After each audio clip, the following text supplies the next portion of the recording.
extra special gentlemen in the house tonight. One, as always, my quintessential wingman, Lieutenant General Jerry Martinez in the house. And tonight's special guest, this guy is a phenomenal actor. He's a Jersey boy that made good in Hollywood, and I've been a fan of his for such a long time. Please welcome for the first time on Animal House Radio, Mr. Jon Seda. What's up, everybody? Thanks for having me. Jon, thank you so much for taking the time. I can't tell you how much of I admire your work for so many years, and I just to be able to talk to you and the fact that you're a Jersey guy, we got that Jersey bond going, is so cool. I want to start off, because this is your first time with us, so bear with us. I want to go back a little bit. Acting was never on your radar. That's something that just happened. You were a Golden Glove boxer, and as we used to say back in the old neighborhood, you were bad with your hands. Yeah, it's funny. Fate had it for me to become an actor, but yeah, I wanted to get my face beat in for a living. That's what I wanted to do. How did the whole? I didn't know I could eventually get paid to make believe I'm getting hit. Right. I actually wanted to. Oh my God! Well, how did the whole boxing thing? Was that something you grew up doing, or? Well, my dad, he's a big boxing fan. So as a kid, I just remember sitting next to him. He's eating his peanuts, watching all the fights, and that's kind of how I got really familiarized with boxing. And then, long story short, after high school, which I just got by the skin of my teeth. I really had no idea what I was going to do. I had dreams of being a sports star somehow, like being a football player or something. But I really didn't know what I was going to do. I started working odd jobs in New Jersey. I worked at Caldors. My God, Route 46. Remember that Caldors? Oh my God, yes. So I used to unload trucks there, and I met a couple guys that were boxers that were training out of Lou Costello's gym in Patterson. Yeah. Wow. I think it's a 7-Eleven now, which is a whole terrible thing. We'll talk about that. But, so I started going to the gym. I had and working out, and turned out to be this looked like the passion. I had passion to do it. I really wanted to succeed at it, and started training at Lou Costello's, and that's how it started. Wow, that's funny because I mean, I knew of Lou Costello's gym, and I have no athletic ability. I mean, in high school, I was pretty good in football and wrestling, but when it comes to boxing, but I used to go to the Bafano's in Jersey City every once in a while. That's where I ended up. So really? Yeah. Yeah. So he was my amateur trainer. Oh wow. I started Lou Costello's and ended up. Someone suggested I should go to Jersey City, and I went to Jersey City, and I went to Bafano's gym. And Dominic, I mean, Dominic, he was just incredible. I mean, I tell you, man, I think Stallone, I think he wrote Mickey after Dominic Bafano. I wouldn't doubt it. Yeah, because he was definitely that type. Yeah, definitely that type. And Jon, you weren't just a boxer. I read you were 21-1. Is that right? Yeah, but I mean, people 21-1 is 21-1, man. That's pretty amazing. But the one loss was in the finals, the New Jersey Golden Gloves, and that's the one you remember. Oh wow! Yeah. Did you ever see this one guy you lost to? Did you ever see him again? Did you ever fight him again, or was that kind of it? But you know what? Because when I fought amateur back then, that was before we had all these cell phones, and I know somebody's got to have some recording somewhere. But I saw on Facebook or one of the social media things, one of the guys replied, he's like, "Hey Jon, you beat me up back in blah blah blah blah blah," and I'm kind of like remembering it. So there's I really haven't run into anybody that I fought. Oh wow. Yeah. Do you keep a bag in the garage or anything and still hit around a little bit? Keep the arms tuned. Yeah, I still work out. I hit a bag. It's a lot safer. The bag doesn't hit back, so I work out that way. You know what's funny, John? Like I said, I've seen your work over the years, but I'll tell you what, being an Italian from New Jersey, I really, really loved Dino Ortolani. That was Oh, my that the only thing bad about that was it was just one episode. I would have loved to see him. I mean, he was a and I mean that work you were doing with the speed big, that was the real deal, huh? yeah, yeah. That was good. That was a good time. Uh, a lot of people don't know that when I did Oz, that character was not supposed to die originally. He was supposed to, stay with the show and be on the series. But what happened was it was the first kind of show of its kind, really, for HBO. Oh yeah. And I was involved early on. Darnell Martin directed it, and I was working on a film in Texas at the time called Selena. Completely different role, Yeah. completely different character. Uh, but I love Darnell, and I said, Darnell, any film you ever do, you call me. I don't even need to know what it is. I'll do it. She's the kind of person I wanted to work with her on anything. So she called me. She said, look, I have this thing. It's called Oz. The character is Dino. He's, would you want to do it? I said, sure. I didn't even know what the role was really. I just said, I'll do it. And so I was flying back and forth between Texas and Baltimore, and I did what was called a not even like a full episode. It was a presentation to show HBO what Oz would look like, and it had me and a bunch of different actors at the time. And HBO loved it, but what they wanted was they wanted a beginning and an end. So they filmed me. They filmed the character of Dino dying, and HBO loved the idea of the lead character actually, dying. It was such a twist, and Yeah. expected that they kept it, and that kind of became like a thing with Oz. You never know who was going to die, who was going to live, and anyone could go at any moment. So it was pretty amazing. It was Tom Fontana, who Yeah. was Yeah. incredible, and I worked with him right after that on Homicide. Yeah, yeah, but that character for the short span, I mean, it was just and I'll tell you, watching you on that show, John, you made it look flawless. You brought realism to that role, and I I tell you, appreciate I just the depth of the character, how he was tormented, and it's just unbelievable. And I mean, I stuck with the series, but I was kind of bummed out when they killed you off. Wow, well, I appreciate hearing that. Thank you. Me personally, it's actually Dina was. I'm proud of all the work I do, but Dino, that character was one that I was really, really, really proud of. Yeah, yeah. Jerry, you had a question? Yeah, so John, with your boxing background, something that I don't know, I caught kind of, some humor on to a degree is you were in the movie Gladiator where you played a boxer, right? You're in this movie. And I know like on most of the movies, that involve, some type of martial arts, there's boxing, you can pick it. They bring people in to coach, actors who've never done that kind of stuff. But you're a 21-1 fighter, in boxing. Did you end up being like a coach for the other characters to kind of help them how to box and how to do that stuff? Well, it's funny because a little bit eventually, but that was my first movie. It was my first acting job from my very first audition. So here I am, this kid from Jersey who's looking to be a boxer. All of a sudden, I'm plucked out and I'm making a movie with people that I saw on TV, like Brian Denny and Robert Loggia, Ozzie Davis, and here I am with these people.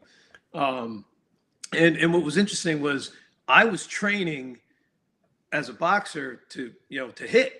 So for the film, I had to learn how to miss. Right. So it's like a baseball player who's you're practicing every day making contact. Now they don't want you to make contact, but they want you to make it look like you're making contact. So I had a tough time. At first, I remember one of the actors I was training with. We're in the ring, and they said, here's your zone A to B or whatever, and you have to try to swing for in here and not the face, and be about this far away from the face, and I'm trying, and I remember I hit the guy and dropped him. Oh boy. And I thought at that point, I'm fired. I'm gone. Oh. They're not going to keep me.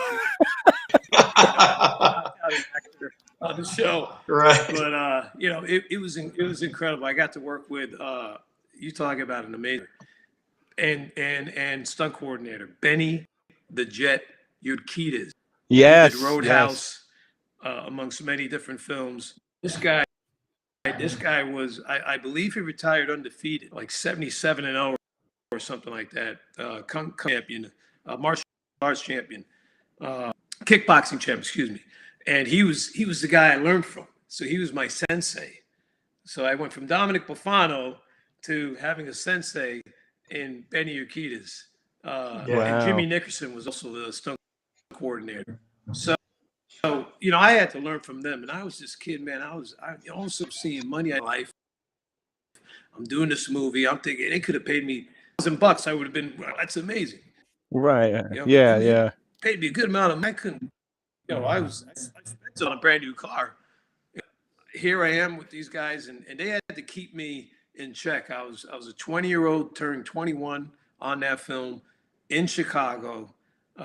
You know, going out and partying and stuff. And they said, listen, man, back to your point. It was a long story to get to your point, but they said, look, you're the real deal here. You know how to box.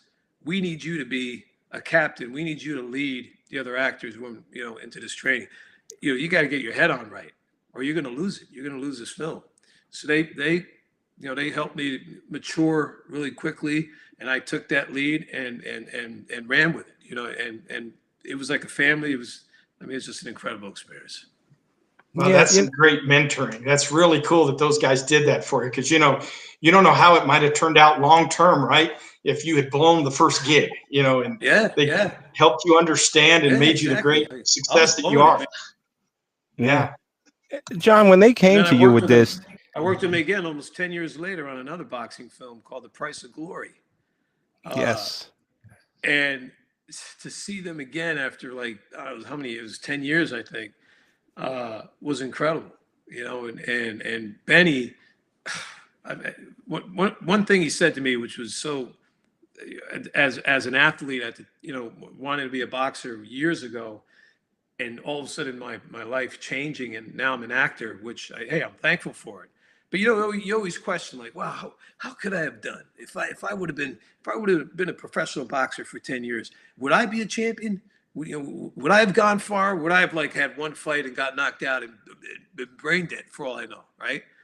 Benny said to me when he worked with me on Price of Glory, he said, if I had you as one of my fighters over the last 10 years, you'd be one of the champions they're trying to beat today.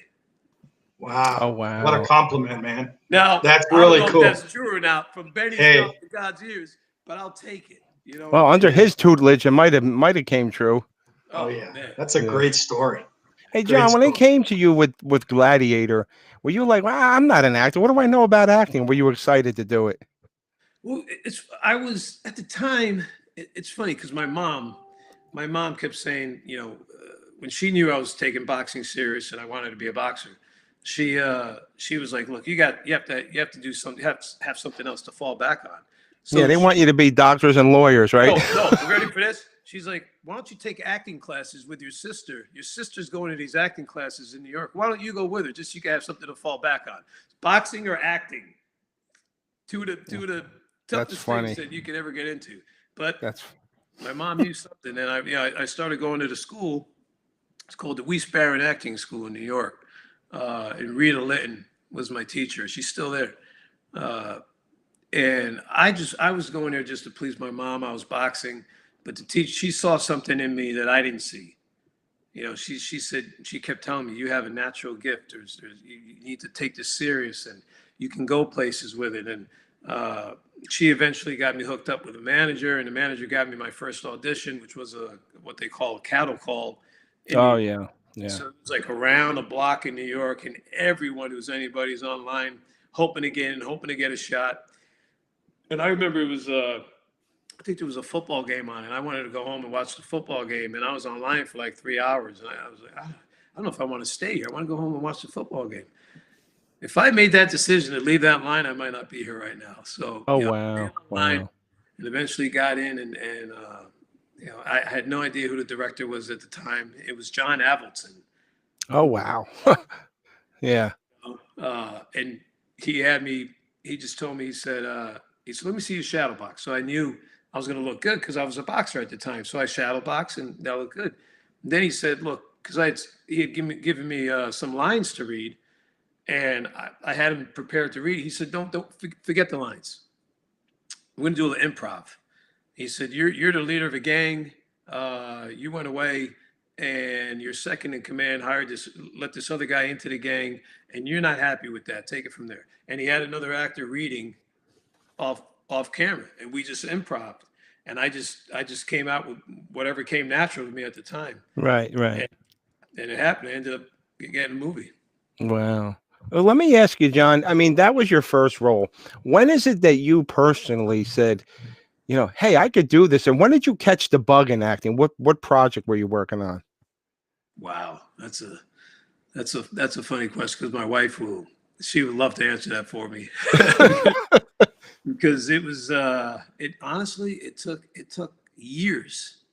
It took years before I actually stopped and realized, man, I'm an actor. I'm making movies. I'm on TV. This is a career.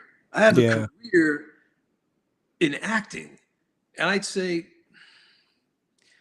I probably did at least 8 films and some TV before I actually sat down with myself, and my wife's the one who's really pushed me. She's like, you got to really accept who you are and accept that this is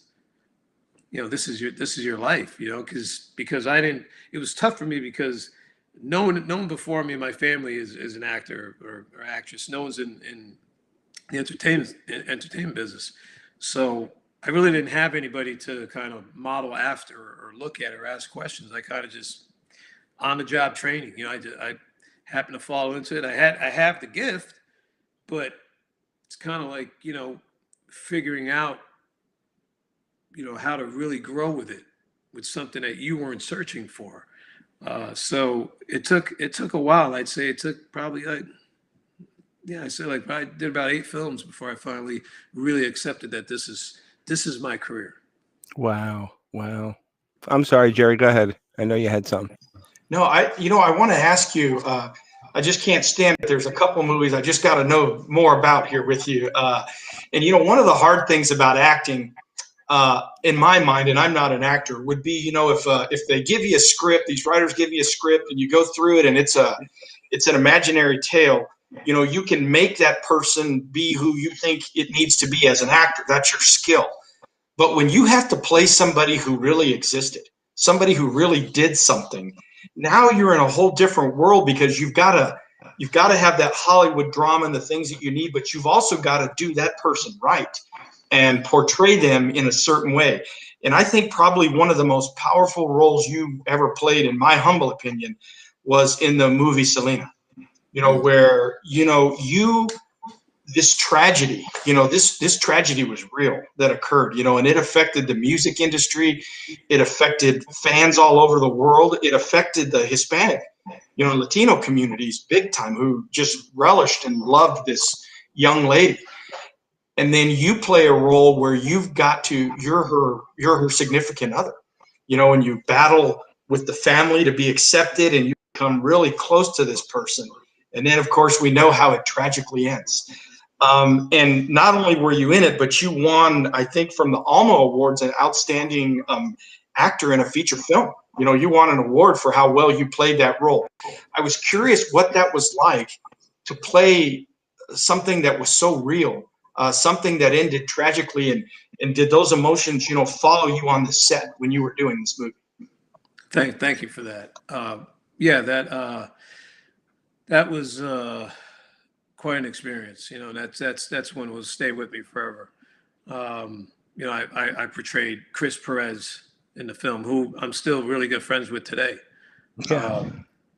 And at first, I looked at it like it's the first time I'm actually portraying someone who I'm going to hang out with. I'm going to meet him. I'm going to get to talk to him, and I'm thinking, what? I'm going to look at him. I'm going to try to pick up all his mannerisms. I'm going to try to get in his head, and I'm going to try to become him as much as I can. This is going to be cool. This is this film, and And honestly, at the time, I didn't really know too much about Selena. I knew about her music, but it wasn't like I knew so much about her. Right, Um, right.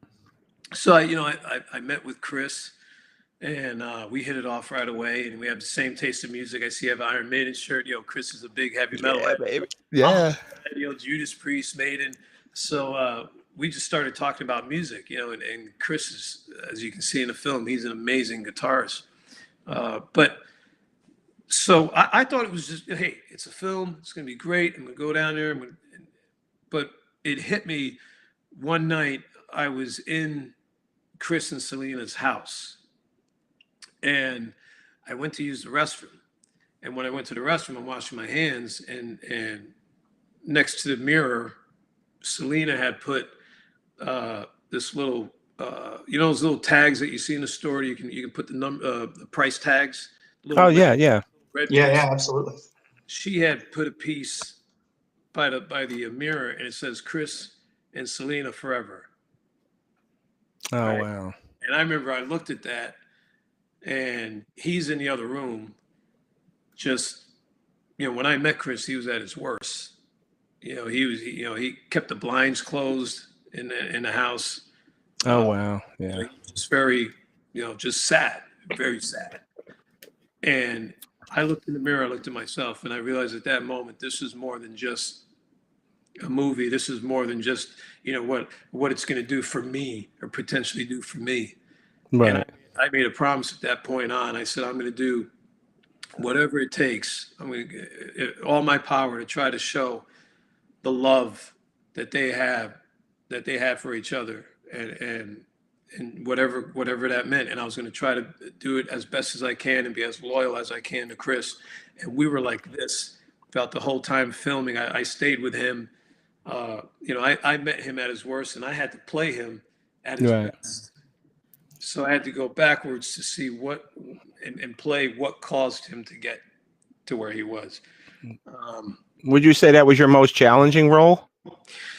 Yeah, that was in regards to the fact that I was actually hanging out with the guy that I was portraying, and wanted Right. his stamp of approval, hoping I was doing him justice, which I Right. did get, which was That's what I was going to awesome. say.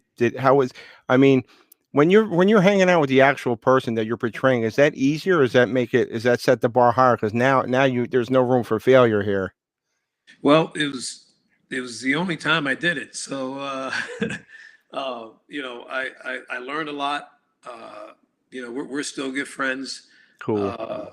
We shared some incredible memories that some we cried a lot together. A lot of things people didn't see, behind the scenes stuff. Yeah. Chris and I he doesn't open up to a lot of people, and he never really opened up to a lot of people. He's not really he's more internal. Yeah. But with me, he saw someone that he trusted, and I made sure that he knew that he could trust me.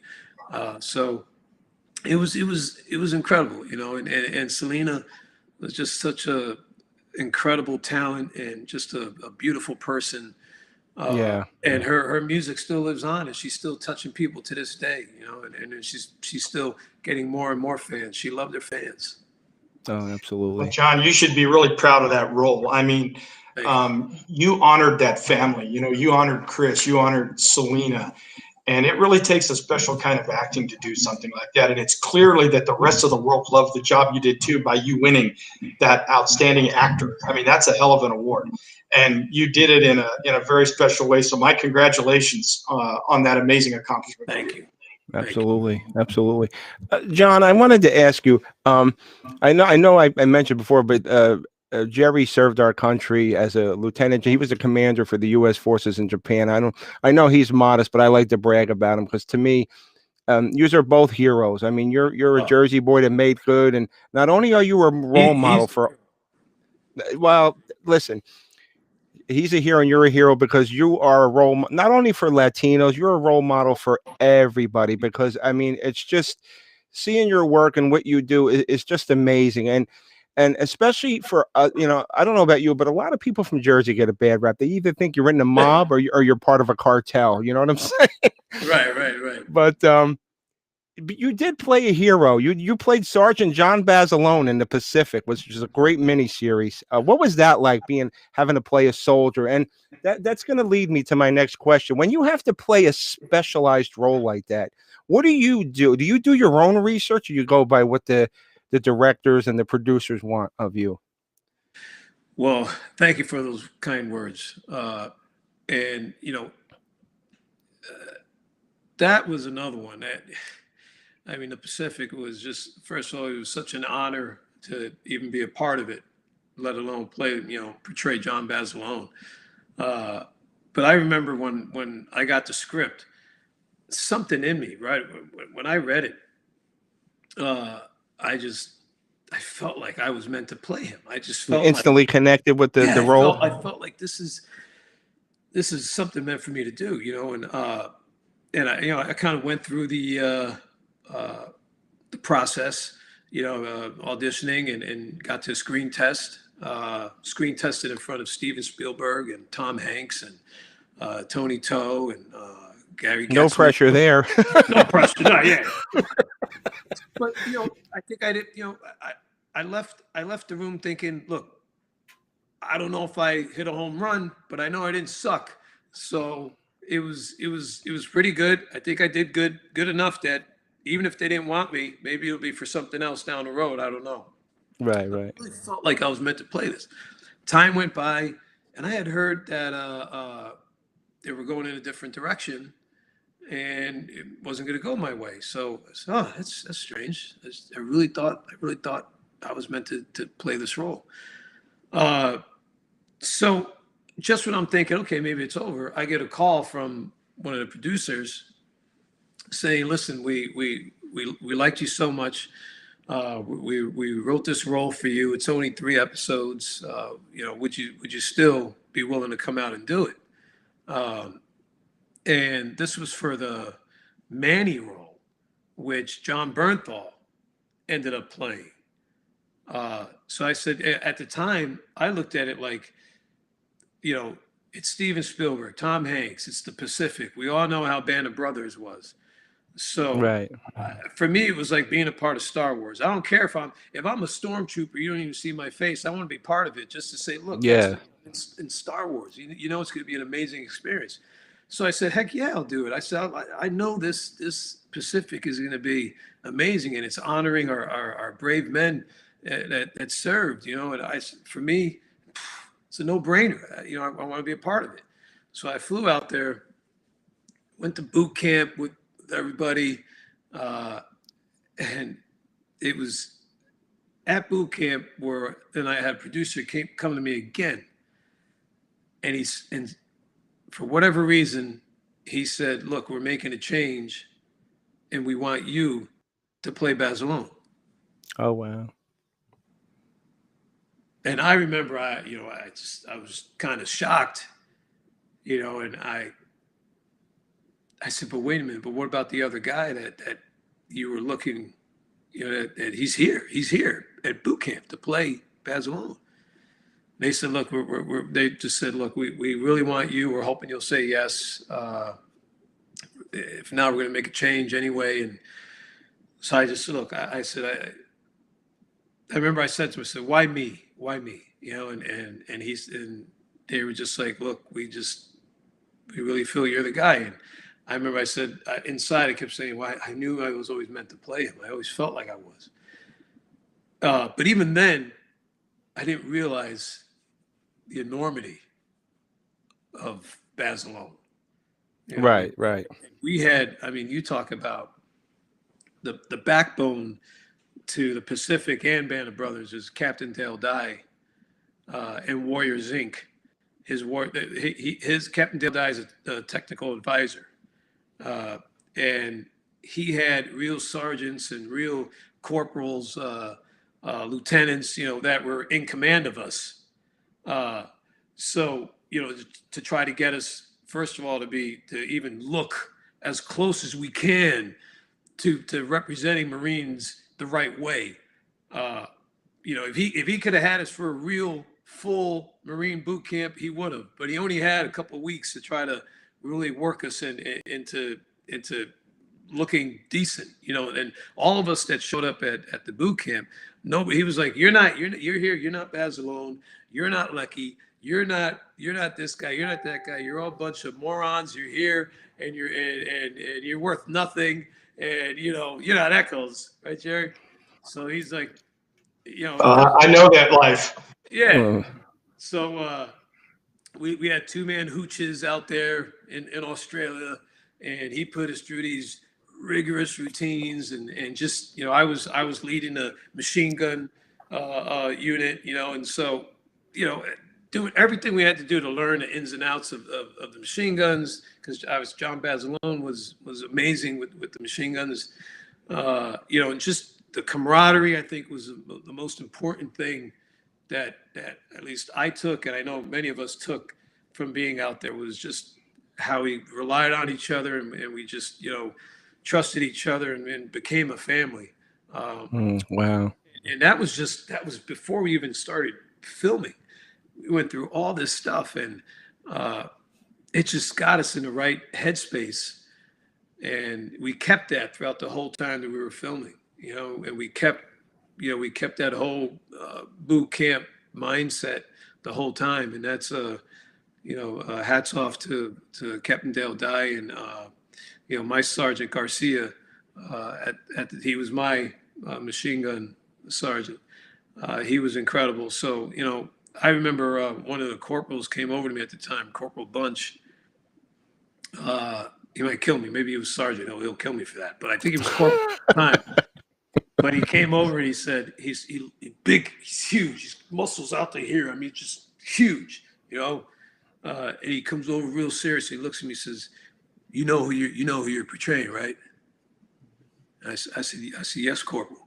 He said, "You better know who you're portraying. You're portraying Basilone." You know, he wanted me to understand who I was portraying. And he said, "You better get it right. You better get it right." That is pressure right there. I mean, and I walked off to the side there was a hill there, and I walked off to the side by myself, and I looked out to the sky, and I said, "God, if this is meant for me to play Basilone, give me the strength, give me the know-how, just give me everything you got, so I can do this the right way and get it right, you know."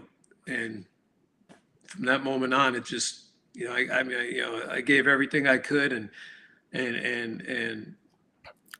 didn't think that, you know, I was Basilone. You know, I was just going to try to show the humanity of who he was. Jersey guy, you know, I'm a Jersey guy. You know, he boxed, you know, I boxed. You know, comes from a big family. I'm a big family, you know, and he's from Raritan, New Jersey, which is such a family town. And Yeah.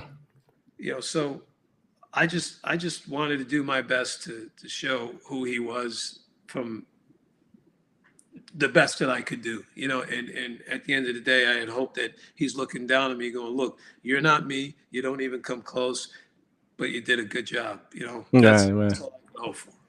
John, the one thing I can tell you from a guy who has been in the military a long, long time, for me, 33 years plus a military academy. And so 38 years in a uniform, you did do a good job. You did a fantastic job. And, you know, you're playing a Medal of Honor winner. And you understand why that corporal or whatever came up to you and said, "Do you understand that guy won the Medal of Honor?" You know, and he had forces in front of him that people like me and others will never imagine. And when it was all done, that battle in Guadalcanal, there were 3 guys standing there fighting against this giant force. 3 guys left is all.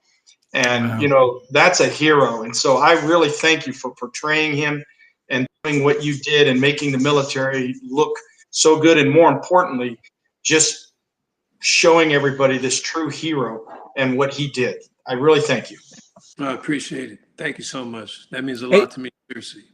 Jerry, I needed to ask you something because you know, when I actually saw the Pacific, it was great. But Sergeant Basilone was a Marine, correct? And he got the Medal of Honor. But how does he get awarded the Navy Cross if he's a Marine, or that doesn't matter the branch? No, the when you look at the organizational structure, the U.S. Marine Corps is actually like a sub component. It's its own service, but it's under the Secretary of the Navy. So Oh, they, okay. you know, you see a lot of Marines on ships, you know, Navy ships and things like that. And again, they have their own four-star general, the Commandant of the Marine Corps. They're their own individual, great kick-ass service, but they do answer under the Secretary of the Navy. And I believe he was the only or the first Marine to be an enlisted Marine to receive the Navy Cross and the Medal of Honor at the time. I believe he was either the only one or the first one. Yeah, that's Okay. absolutely amazing. You know, and then the real tragedy is he does the actions to win the Medal of Honor at Guadalcanal, and then he's killed on day one of Iwo Jima. You know, Yeah. another just horrific Marine Corps battle, man, in our history, and where the Marines performed so gallantly. They were amazing, and they took a small island that was just hell and fought and fought. That's the true spirit of the American right there. And it was really sad that the world lost this guy in that battle, but he'll live on forever, I promise you, and especially in the Marine Corps. Yeah. It was just such an honor and something that I hold dear to my heart, you know, and you know, like I said, I was just so fortunate to be a part of it and to, you know, had even more of the fortune to portray Basilone was just incredible. It Well, really you was. nailed it. Absolutely. Thank you. Hey, John, I got to ask you, you know, I mean, you've played a policeman, a detective in so many great TV series, and everybody is going nuts on the chat room. We're getting so many emails right now. Chicago PD. And I owe you an apology because I'm late getting to the party because I've seen it. I just been so busy between doing stand-up comedy and the radio and everything.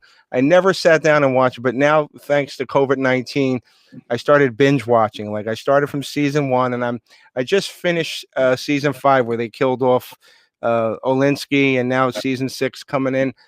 And if I had an award, I would give you, because I swear to God, if I didn't know that you were an actor, I could swear. And I'm the whole cast fires on all cylinders. I just feel like they are really cops, that they sell it so well. You know, you see, and I'm not going to name names, but you see a lot of other TV shows, and the police are very schlocky the way they portray. But you guys are like, oh my God, unbelievable. Well, again, I mean, you know, it's for me. For me, I've had the great fortune of portraying a police officer on different shows. You know, and I take it serious. You know, I mean, I take any role I do, I take serious. I try to, you know, I'm either in 0 or 100%. But you know, especially when it comes to you know, roles like the Pacific, military or police officers. I mean, you know, those aren't easy jobs. You know, so I try my best to you know, be as real as I can be. But again, it comes down to the technical advisors. I mean, we have Brian Luch, who's the technical advisor on Chicago PD, and he's who the intelligence unit is portraying on Chicago PD. You know, he's the real deal. So there's not a question that I won't ask him. When I was working, I'd go to him. I said, look, they're gonna in this scene. They want me to sit here in a restaurant. They want my back towards the window. I'm feeling like you're gonna say you would never sit here with your back towards the window.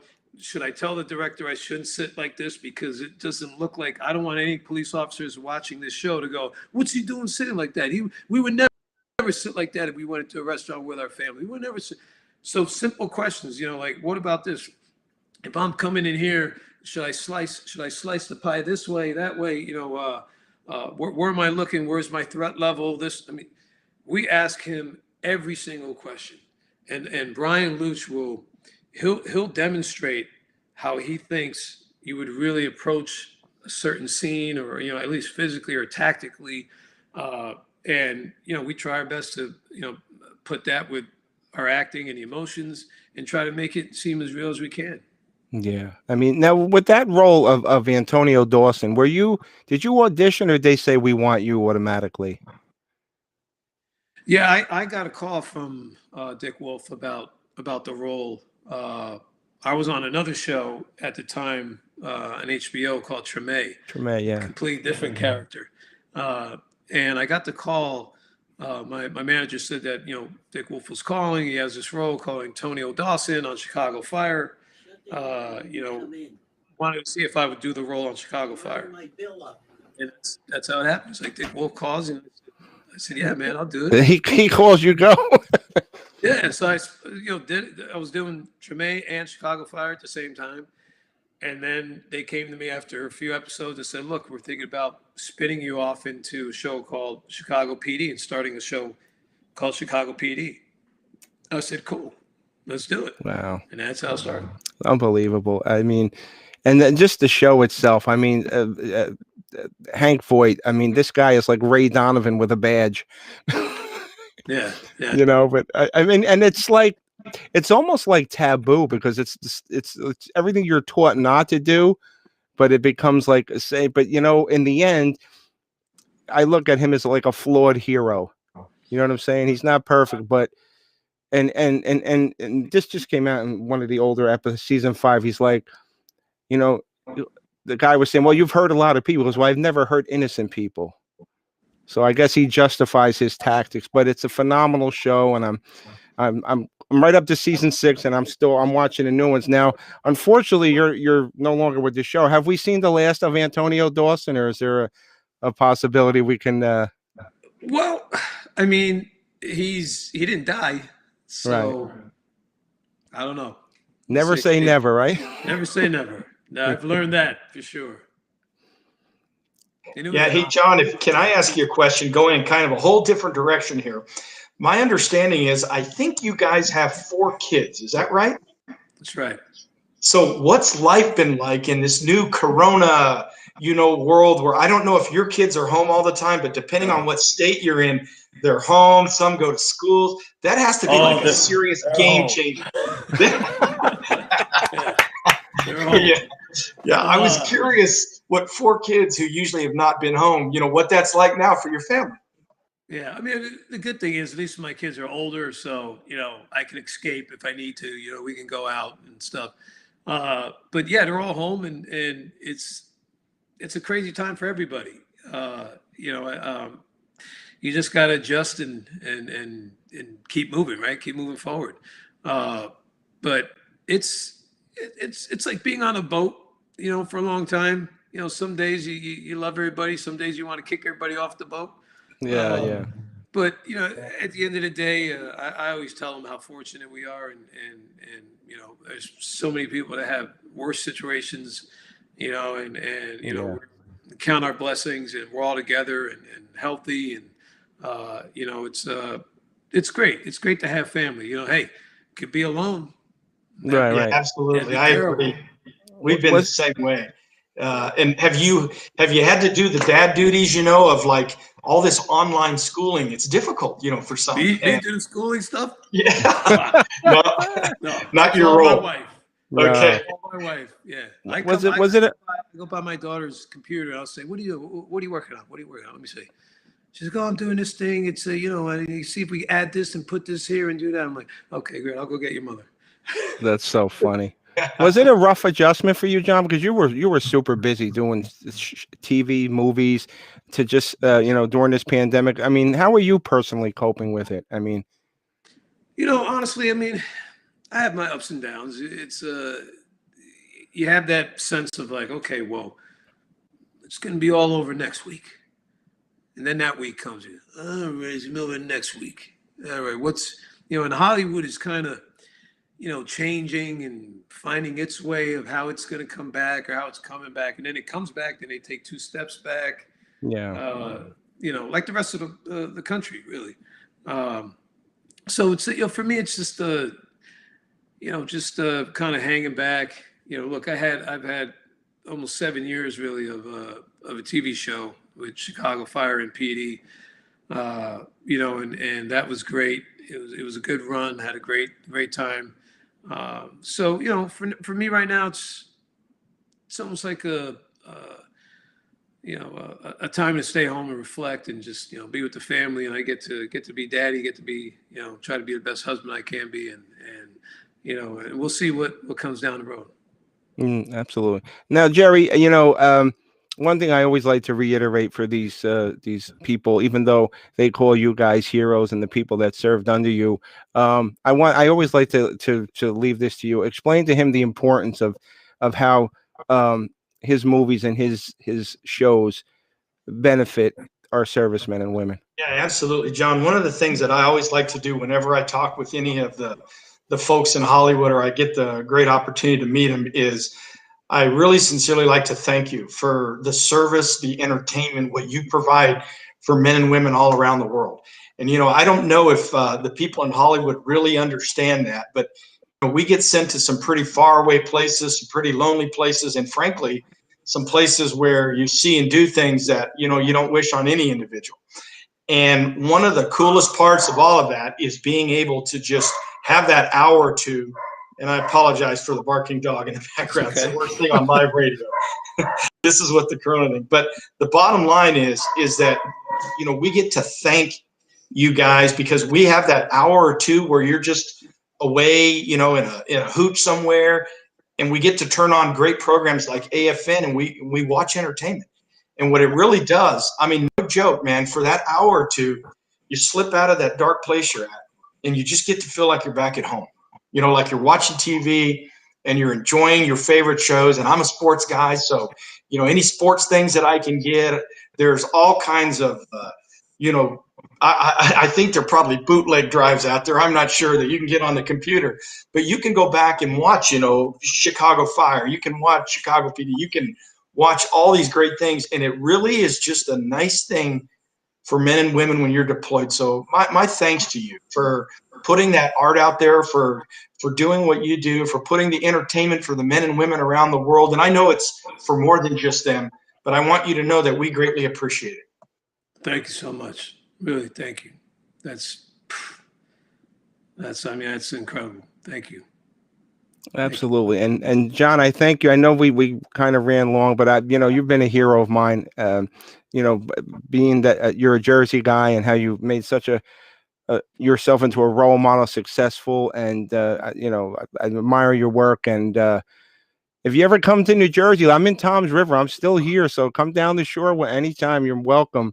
But I just want you to know, from me and as well as Jerry, anytime you want to come on, you have an open door. You just want to come on and shoot the breeze. If you have something that you're working on, you have carte blanche at all times. I appreciate that, and I'll definitely take you up on that for sure. Yeah, come down to Seaside. We'll go to Midway, have a nice sausage sandwich. Oh, that sounds good. We can stop in Raritan and go to Uncle Vinny's.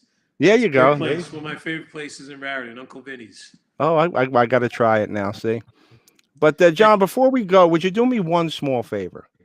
Would you do a liner for us for the station? Yeah, absolutely. Basically, you're just going to introduce yourself and say hi, this is Jon Seda, and you're listening to to Animal House Radio. Okay. Anytime? When you're ready, go. Hey, what's up? This is Jon Seda, and you're listening to Animal House Radio. There you go. John, God bless. Stay safe. We'll be looking forward to seeing you on TV and movies, and keep us apprised of anything you're working on. We'd love to absolutely put it out there for you. Actually, I'm working with the World War II Foundation, Tim Gray. Oh, wow. Okay. And he did a documentary called First to Fight. And it's about the Pacific. It's about the Marines in the Pacific, and I narrated it. Oh, wow. So if you can find that, it's called First to Fight, with Tim Gray from the World War II Museum Foundation. What is that, on Amazon or? I'm not sure where it's at. We'll find it, and I'll put it out there. You know what I'll do? I'll send the email to you with Tim's information, and Tim could probably get you a bunch of copies and stuff. Oh, that would be great. Because we're actually putting a care package together for to send overseas for the next couple of weeks. So if there's anything that you want to send us, we'll accept any and all donations, because it's especially during the holidays. I just want them to feel like they're never that far away from home. Yeah, absolutely. Hey, John, I just want to congratulate you on an amazing career, man. You're a great actor. You have done some really deep stuff, which is a sign of a real actor. You're a true actor. Congratulations to you. It's really an honor to get to meet you tonight. Appreciate it. And thank you for your service. And thank you for all your kind words.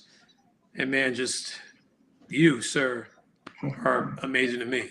Thank you, my friend. That's very kind. Thank you. If you're ever in Las Vegas, give me a holler. I'll take you out to, I don't know, a buffet when they eventually open again or something. I know. We got to get everything open, man. I know I thought we were making progress, but John, God bless. Stay safe and Thank you. God bless you too, guys. take care. Well, I want to thank Lieutenant General Jerry Martinez for joining us tonight, and we'll see you all next time right here on Animal House Radio.